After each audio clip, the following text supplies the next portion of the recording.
வணக்கம். சற்றுமுன் வெளியான முக்கிய அறிவிப்பும் இடையே குடும்பத் தலைவிகள் அனைவரும் பயன்பெறும் வகையில் அவர்களுக்கு முக்கியமான மகிழ்ச்சியான அறிவிப்பை தமிழக அரசு வெளியிட்டுள்ளது. இதை பத்தி விரிவாக நம்ம வீடியோல பார்க்க போறோம். வீடியோ ஸ்கிப் பண்ணாம பாருங்க. வீடியோக்குள்ள போறதுக்கு முன்னாடி இந்த வீடியோக்கு ஒரு லைக் பட்டனை பிரஸ் பண்ணிக்கோங்க. இப்பதான் இந்த சேனலுக்கு ஃபர்ஸ்ட் டைம் பாருங்கன்னா சப்ஸ்கிரைப் பட்டனை பிரஸ் பண்ணிக்கோங்க. கூடவே பெல் ஐகான் பிரஸ் பண்ணிக்கோங்க. வாங்க வீடியோக்குள்ள போகலாம். குடும்பத்திற்காக வாழ்நாள் முழுவதும் ஓயாமல் உழைத்துக் கொண்டிருக்கும் ஏழை பெண்களின் உழைப்புக்கு அங்கீகாரம் கொடுப்பதற்காகவும் வறுமை ஒழிப்பதற்காகவும் தமிழ்நாடு அரசால் செப்டம்பர் 15ஆம் தேதி 2023ஆம் ஆண்டு கலைஞர் மகளிர் உரிமைத்தொகை திட்டம் கொண்டுவரப்பட்டது. இந்த திட்டத்தின் மூலம் அரசின் நிபந்தனைகளை பூர்த்தி செய்யும் தகுதியான குடும்பத் தலைவிகளின் வங்கி கணக்கில் மாதந்தோறும் 15ஆம் தேதி ரூபாய் 1000 நேரடியாக வரவு வைக்கப்படுகிறது. இதை வைத்து பெண்கள் தங்களுடைய அன்றாட குடும்ப செலவுகளை செய்து வருகின்றனர். இந்த நிலையில் தமிழகத்தில் சட்டப்பேரவை தேர்தல் நெருங்கிவிட்ட நிலையில் பெண்களின் வாக்குகளை ஒன்று விடாமல் அள்ளுவதற்காக மகளிர் உரிமை தொகையை உயர்த்த திமுக அரசு திட்டமிட்டுள்ளதாக தகவல் வெளியாகியுள்ளது. அதன்படி மகளிர் உரிமை தொகையை விரைவில் உயர்த்தி வழங்கப் போவதாக தமிழ்நாடு முதலமைச்சர் மு.க.ஸ்டாலின் அறிவித்துள்ளார். அவரின் கருத்துக்கு வலு சேர்க்கும் விதமாக அமைச்சர்கள் கருத்துக்களை தெரிவித்து வருகின்றனர்.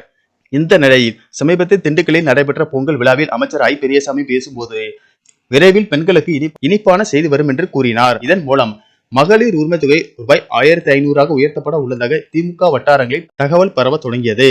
ரூபாய் 1500 மகளிர் உரிமை தொகை இந்த அறிவிப்பு சட்டசபையில் ஆளுநர் உரையில் இடம்பெறுமா அல்லது இடைக்கால பட்ஜெட்டில் அறிவிக்கப்படுமா அல்லது தேர்தல் அறிக்கையில் மட்டும் இடம்பெறுமா என்ற குழப்பம் நீடித்த நிலையில் தற்போது புதிய தகவல் வெளியாகியுள்ளது. அதன்படி பொங்கல் பண்டிகை முன்னிட்டு நாளை முதல்வர் மு.க.ஸ்டாலின் நேரடியாக மகளிர் உரிமை தொகை உயர்வு குறித்த அறிவிப்பை வெளியிட உள்ளதாக தலைமை செயலக வட்டாரங்களில் பேசப்படுகிறது. இந்த அறிவிப்பு வெளியாகும் பட்சத்தில் தமிழக பெண்களுக்கு இது மிகப்பெரிய நிவாரணமாகும். அரசியல் ரீதியாக திமுகவுக்கு முக்கியமான திருப்பமாகவும் அமையும் என எதிர்பார்க்கப்படுகிறது. மேலும் முதல்வர் ஸ்டாலின் அறிவித்துள்ள மற்றொரு செய்தி என்னவென்றால் தற்போதுள்ள வருமான வரம்பு உள்ளிட்ட விதிவிலக்குகளை நீக்கி விண்ணப்பித்த அனைத்து பெண்களுக்கும் உரிமை தொகை வழங்கப்படும் என கூறப்படுகிறது. மேலும் தகுதி இருந்தும் நிராகரிக்கப்பட்ட பெண்கள் மேல்முறையீடு செய்தால் அவர்களின் விண்ணப்பங்களை ஏற்று வீட்டுக்கு வந்து கள ஆய்வு செய்து உடனடியாக உரிமை தொகை வழங்கப்படும் என தமிழக அரசு அறிவித்துள்ளது. தமிழக அரசின் இந்த அறிவிப்பால் குடும்ப பெண்களிடையே மகிழ்ச்சியை ஏற்படுத்தி உள்ளது.